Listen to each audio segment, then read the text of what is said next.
الذي أرسله الله بالهدى ودين الحق الحمد لله على جميع نعمه إلينا بالإيمان وبالإسلام. يقال في القرآن الكريم أعوذ بالله من الشيطان الرجيم بسم الله الرحمن الرحيم والعصر إن الإنسان لفي خسر إلا الذين آمنوا وعملوا الصالحات وتواصوا بالحق وتواصوا بالصبر. Amma ba'du,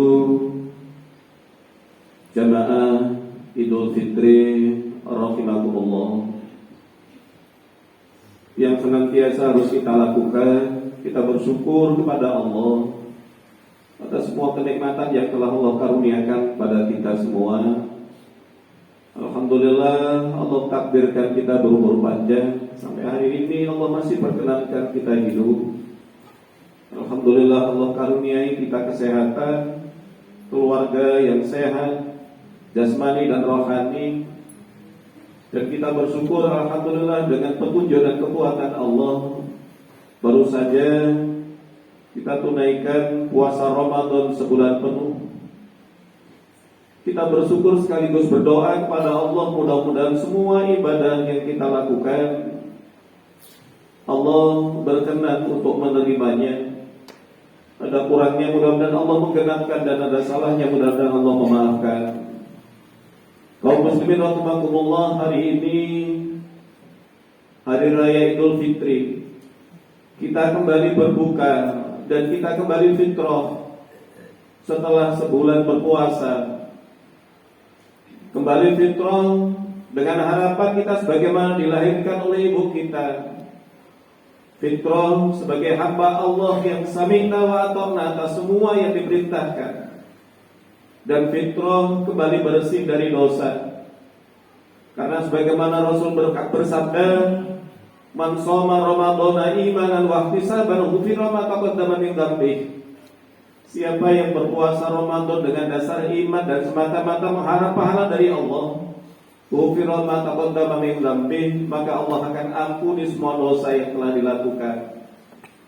Maka kita berharap dengan puasa Ramadan yang telah kita lakukan, Allah membersihkan dosa kita, khususnya dosa Adam, khususnya dosa hakullah. Sementara dosa Adam, insyaallah setelah kita berhari raya ini, kita nanti akan saling bermaafan. Kita yang merasa bersalah minta maaf kepada orang yang kita zalimi. Demikian sebaliknya, ketika ada orang yang minta maaf kepada kita, hendaklah dengan tulus kita memaafkannya. Karena dalam sebuah hadis Rasul katakan, "Malam yaghfir la yughfar lahu." Siapa yang tidak mau memaafkan, maka dia tidak akan dimaafkan oleh Allah. Kaum muslimin rahimakumullah, dalam merayakan hari raya Idul Fitri, disyariatkan bagi kita untuk memperbanyak takbir, tahmid, tahlil mulai dari tenggelam matahari hingga salat Id dilaksanakan. Dengan takbir kita mengagungkan Allah, Allahu Akbar.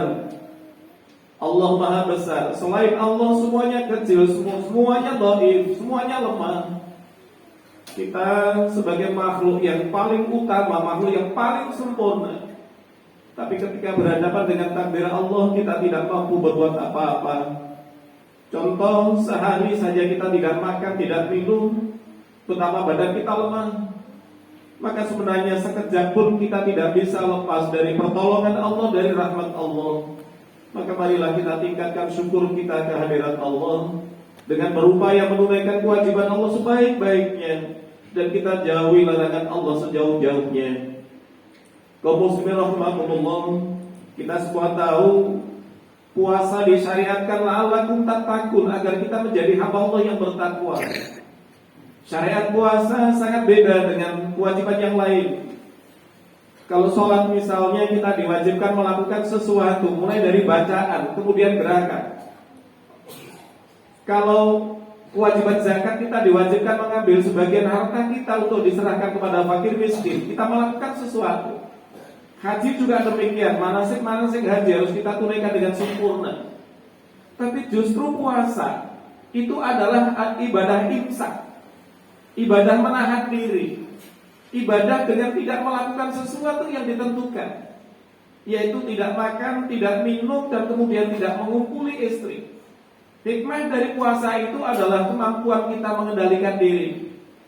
Kita tahu inti ajaran Islam itu ada dua. Yang pertama perintah yang harus kita tunaikan, yang kedua larangan yang harus kita jauhi. Perintah yang harus kita tunaikan sebenarnya justru tidak terlalu berat. Karena apa? La yukallifullahu nafsan illa wus'aha. Allah tidak mewajibkan sesuatu yang kita tidak mampu. Itu perintah. Sementara larangan ini adalah sesuatu yang berat, meskipun kelihatannya sederhana. Kita tidak boleh membaca kejelekan orang lain. Kita tidak boleh berkata kotor. Kita tidak boleh memfitnah. Sebenarnya asal kita diam, tidak berbicara, maka larangan itu sudah tertunaikan. Tapi cobalah kemudian kita membandingkan antara yang diperintahkan dengan yang dilarang. Berat mana? Dalam seminggu alhamdulillah semua kita bisa tunaikan sholat, semua kita bisa baca Quran. Tapi cobalah kemudian kita ingat, seminggu adakah di antara kita yang sama sekali tidak membaca kejelekan orang lain? Hampir semuanya dalam satu minggu membaca kejelekan orang lain atau ghibah. Kewajiban tidak terlalu sulit ditunaikan, tapi justru larangan itu berat untuk dihindari. Makanya ketika satu kali ada seorang sahabat tanya pada Rasul, "Ya Rasul, ayyul muslimu afdalu?" Rasulullah, sebenarnya muslim yang lebih utama itu siapa? Apa jawab Rasulullah? Man salimal muslimuna bil lisanihi wa yadihi. Muslim yang lebih utama itu adalah muslim yang mampu menjaga, memberikan keselamatan kepada orang lain dari apa yang dikatakan oleh mulutnya dan dari apa yang dilakukan oleh tangannya. Menarik sekali ketika Rasul mengatakan keutamaan Islam seseorang, pertandanya, indikatornya bukan ibadahnya, bukan berapa rakaat sehari semalam dia sholat, bukan berapa hari dia puasa dalam seminggu, bukan berapa kali dia telah tunaikan haji, tapi yang dilihat adalah kemampuan dia mengendalikan dirinya. Perkataannya tidak menyakiti orang lain, perbuatannya tidak merugikan orang lain. Itulah justru pertanda sempurnanya Islam seseorang. Kaum muslimin rahimakumullah, puasa kita diajari untuk itu. Kita diajari mengendalikan diri. Meskipun siang hari kita sangat lapar, tenggorokan kita kering karena haus, ada makanan, ada minuman, dan pada waktu tidak ada orang. Tapi kenapa kita tidak mau makan? Kenapa kita tidak mau minum? Karena kita sudah berkomitmen ingin puasa kita sampai sore, ingin puasa kita berpahala. Komitmen kita menjaga puasa dengan mengendalikan diri, meski lapar tidak makan, meski haus tidak minum, itu seharusnya kita bawa dalam kehidupan kita sehari-hari. Komitmen kita untuk takwa, istiqomah dalam ketakwaan, istiqomah dalam ketaatan, seharusnya juga kita mampu mengendalikan diri untuk tidak melakukan hal-hal yang diharamkan. Ketika baru saja Rasul dan para sahabat menyelesaikan perang Badar, waktu itu Rasulullah pulang bersama dengan para sahabat. Kata Rasul, "Roja'na min jihadil asghar ila jihadil akbar." Kita pulang dari perang kecil menuju perang besar. Sahabat heran. Perang Badar adalah perang yang luar biasa, yang sangat heroik. Karena pada waktu itu sekitar 300 kaum muslimin menghadapi 1000 orang kafir. Tapi dengan pertolongan Allah akhirnya menang.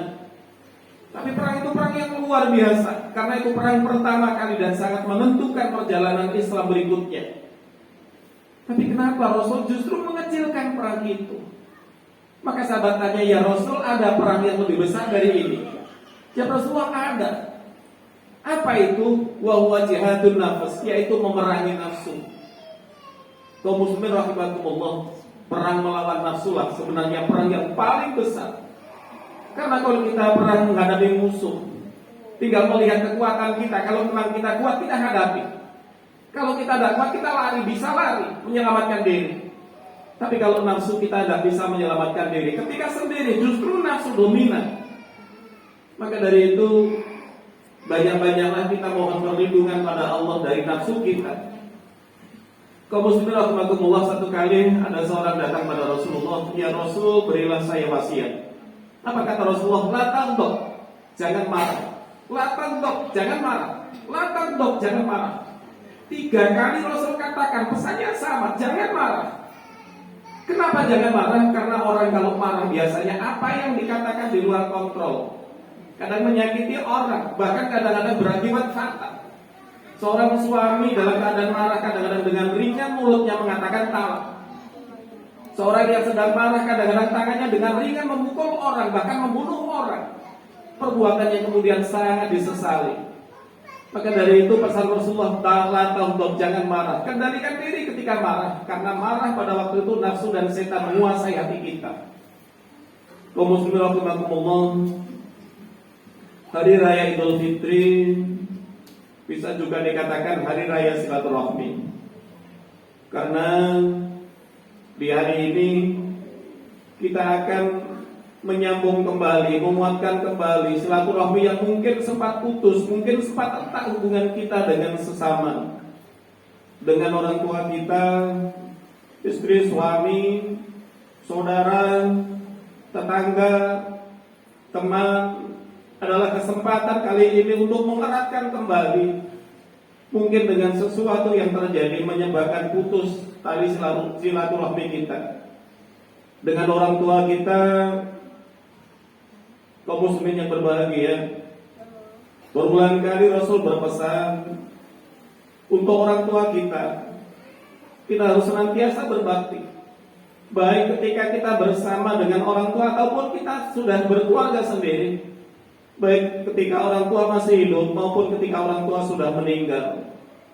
Satu kali Rasul ditanya tentang orang tua, apa kata Rasul? Dia surgamu, tapi dia juga nerakamu. Dia surgamu kalau kamu berbakti kepadanya, maka Allah akan jadikan kamu ahli surga. Tapi kalau kamu durhaka kepadanya, Allah akan jadikan kamu ahli neraka. Orang tua kita indikator keridhaan Allah. Ketika orang tua ridho, insya Allah Allah pun ridho. Tapi sebaliknya kalau orang tua kita tidak ridho, insya Allah Allah juga tidak ridho. Maka dari itu untuk mendapatkan ridho Allah, dapatkan ridho orang tua. Anishkurli wali-walidain. Dalam Quran Allah katakan, bersyukurlah kalian kepadaku, dan bersyukur jugalah kalian kepada orang tua kalian. Mereka berdua telah berkorban sangat banyak untuk kebahagiaan kita. Mulai dari ketika ibu mengandung kita, wahdan ala wahdin, dalam Quran dikatakan lelah yang bertambah-tambah, susah yang bertambah-tambah, sampai kemudian melahirkan, betapa mereka harus bertaruh nyawa melahirkan kita dengan selamat, atau mungkin kemungkinan terburuk beliau wafat karena melahirkan kita.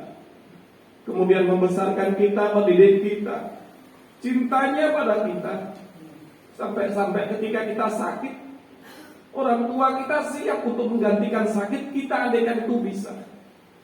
Lebih baik orang tua menderita, lebih baik orang tua sakit daripada melihat orang yang sangat disayangi sakit dan menderita. Doanya selalu tulus untuk kita. Maka dari itu, ketika kita sudah mampu berbuat sesuatu, marilah kita berupaya berterima kasih kepada kedua orang tua kita. Wa qadara rabbuka alla ta'budu illa iyyahu wa bil walidayni ihsana, kata Allah dalam Quran. Allah tetapkan bahwa kita tidak boleh menyembah kecuali kepada Allah. Wa bil walidayni ihsana, dan kita diwajibkan untuk selalu berbuat baik kepada kedua orang tua, baik ketika dia masih hidup maupun ketika kita sudah meninggal. Ketika Rasul katakan amalan yang paling disukai oleh Allah, yang pertama sholat tepat pada waktunya, yang kedua berbakti kepada kedua orang tua. Ketika Rasulullah menyebut dosa paling besar, yang pertama syirik, yang kedua durhaka pada kedua orang tua. Apapun keadaan orang tua, sejelek apapun perilakunya atau serendah apapun derajatnya, kata Rasul, Faman raghiba an abawaihi faqad kafar. Siapa yang membenci kedua orang tuanya, faqad kafar, maka sungguh dia telah jadi kafir. Meski rajin sholat, rajin puasa, rajin baca Quran, tapi pada kedua orang tuanya dia benci, kafirlah dia, kata Rasul. Maka dari itu, marilah kita berbuat apa yang kita bisa lakukan hari ini, lakukan. Kepada anak-anakku semua yang kalian masih muda, berbaktilah sekarang. Jangan menjanjikan nanti, karena waktu nanti yang kalian janjikan belum tentu orang tua kalian masih ada. Lakukan apa yang bisa kamu lakukan hari ini. Ingat apa yang dipesankan oleh Rasulullah, birru abaakum tabirru abnaukum. Berbaktilah kalian kepada kedua orang tua, niscaya anak-anak kalian nanti akan berbakti pada kalian. Mafhum mukhalafah dari hadis ini, siapa yang tidak berbakti pada kedua orang tuanya, maka anaknya nanti dia akan berbakti kepadanya. Kemudian seorang suami pada istrinya harus minta maaf karena sangat banyak dosa yang dilakukan pada istrinya. Demikian juga seorang istri harus juga minta maaf kepada suaminya karena banyak dosa, banyak kewajiban yang mungkin belum tertunaikan, atau banyak kata-kata dan perbuatan yang menyakiti hati suaminya. Maka seorang suami harus dengan tulus memaafkan istrinya, dan seorang istri juga harus dengan tulus memaafkan suaminya. Alangkah baiknya kalau cinta kasih yang terjalin antara suami dan istri bukan hanya cinta kasih di dunia, tapi cinta kasih sampai nanti di akhirat. Karena diriwayatkan dalam sebuah hadis, seorang istri yang masuk surga, dia akan didampingi oleh laki-laki yang paling dicintainya. Dan kalau yang paling dicintai itu adalah suami, maka mereka berdua kekal abadi bersama, bukan hanya di dunia tapi sampai nanti di akhiratnya. Kemudian kita dengan teman, kita dengan sahabat, marilah kita saling memaafkan. Satu kali Rasul bertanya, "Ya sahabi, atadruna muflis?" Para sahabatku, kamu tahu siapa orang yang dikatakan bangkrut? Kata para sahabat, "Al-muflisu fina man la dirham wa la mata ya Rasul." Orang yang bangkrut di antara kita adalah mereka yang tidak punya uang dan tidak punya harta. Bukan. Yang bangkrut di antara kita bukan mereka yang tidak punya uang, yang tidak punya harta. Bukan itu. Mereka adalah mayyati yaumal qiyamah bi sholatin wa zakatin wa siyamin.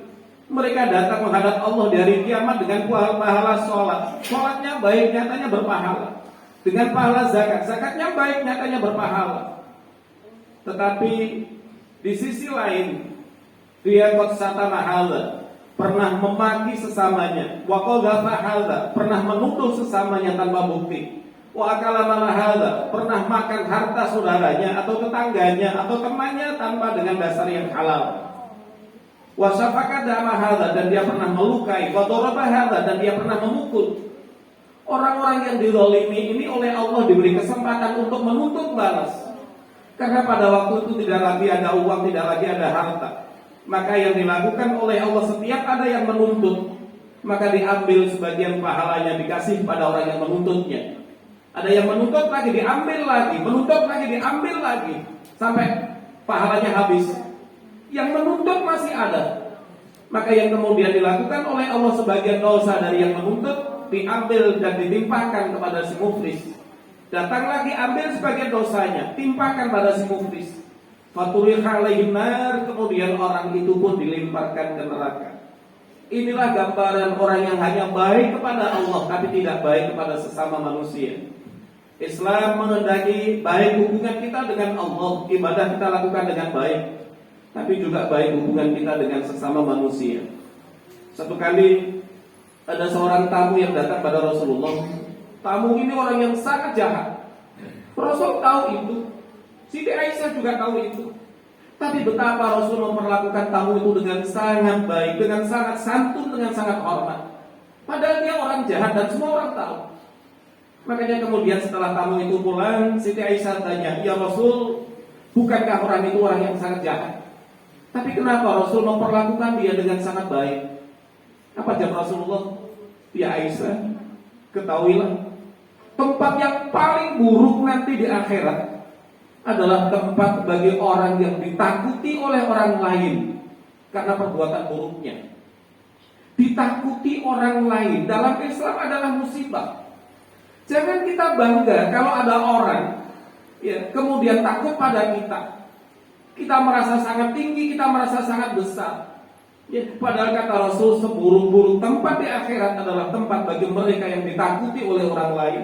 Dan tidak ada orang ditakuti kecuali karena memang dia buruk, baik kata-katanya maupun perilakunya. Kaum muslimin rahimakumullah, inilah khutbah Idul Adha yang bisa saya sampaikan. Apa yang saya sampaikan tidak berarti bahwa saya bisa mengamalkannya atau sudah terbiasa saya amalkan dalam kehidupan sehari-hari kita. Marilah kita belajar untuk menjadi hamba Allah yang baik. Belajar terus sampai nanti ketika ajal kita telah tiba. Siapa yang hari ini lebih baik dari kemarin, dialah orang yang beruntung. Siapa yang hari ini hanya sama dengan kemarin, dialah orang yang merugi. Dan siapa yang hari ini lebih buruk dari kemarin, dialah orang yang dilaknati. Marilah kita berupaya, bertambah umur kita, semakin baik amal kita. Karena dengan bertambahnya umur, semakin dekat kita dengan ajal. Dan kalau sudah mati, selesailah. Berapapun bekal yang kita kumpulkan atau berapapun banyak dosa yang telah kita lakukan, itulah yang akan kita bawa menghadap Allah. Mudah-mudahan kita semua menghadap Allah dalam keadaan diampuni, diridhoi dan husnul khotimah. Amin. Wa qur rabbil ighfir warham wa anta khairur rahimin.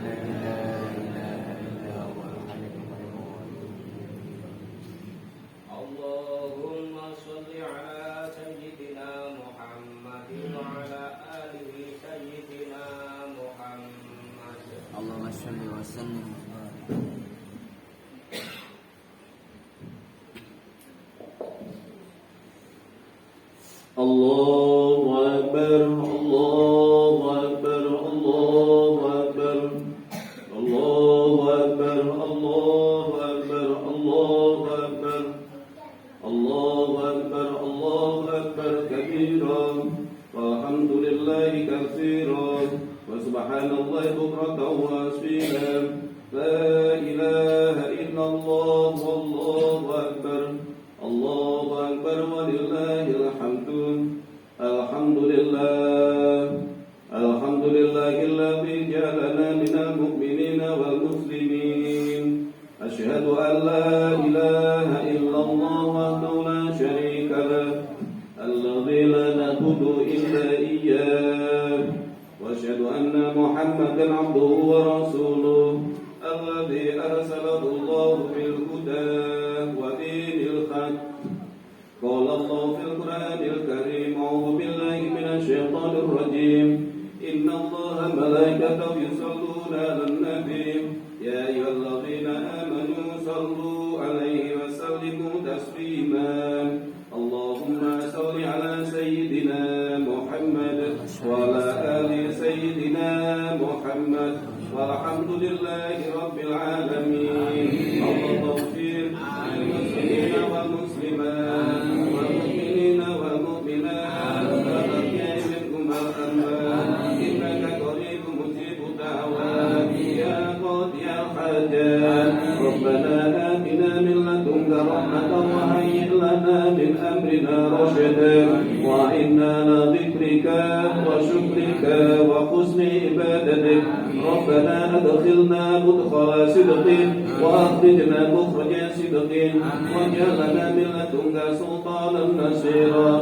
Allahumma ighfir lana wa li walidayna wa li jami'il mu'minina yawma yaqumul hisab.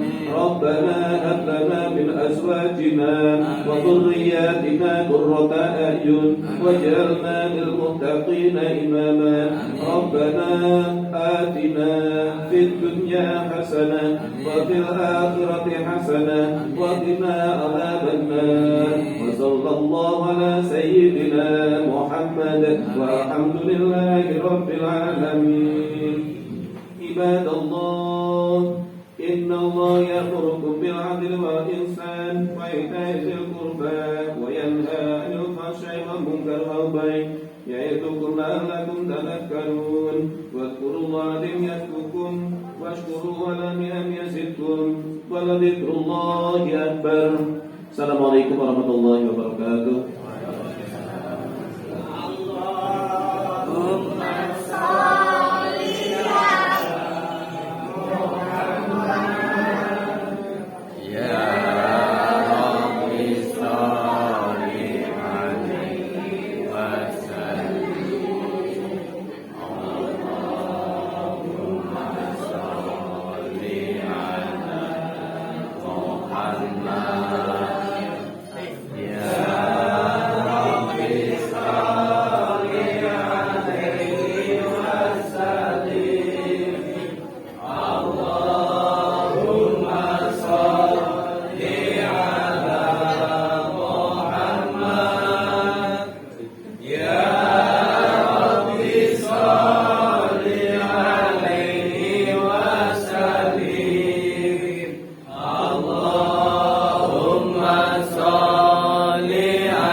Sampun rumiyin monggo dipun siapaken kesulen Idul Fitri kita laksanakan. Tukang cek pasane digulung nih, pasane digulung aku nih karpete. Sing nggih ada abot. Monggo dipun siapaken.